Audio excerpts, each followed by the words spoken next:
Welcome to new TV Telugu.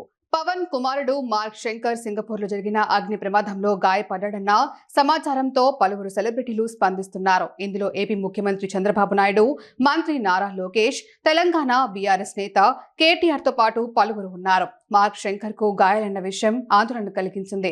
Singapore హాస్పిటల్లో చికిత్స తీసుకుంటున్న శంకర్ త్వరగా కోలుకోవాలని భగవంతుణ్ణి ప్రార్థిస్తున్నా అంటూ చంద్రబాబు ట్వీట్ చేశారు. అలాగే మార్క్ శంకర్ త్వరగా కోలుకోవాలని కోరుకుంటున్నట్లు నారా లోకేష్ ట్వీట్ చేశారు. ప్రమాద వార్త విని తాను షాక్ గురైనట్లు వెల్లడించారు. కేటీఆర్ కూడా దాదాపు ఇలాంటి ట్వీట్ చేశారు. పవన్ కుమారుడు మార్క్ శంకర్ త్వరగా కోలుకోవాలని ఆయన ఆకాంక్షించారు.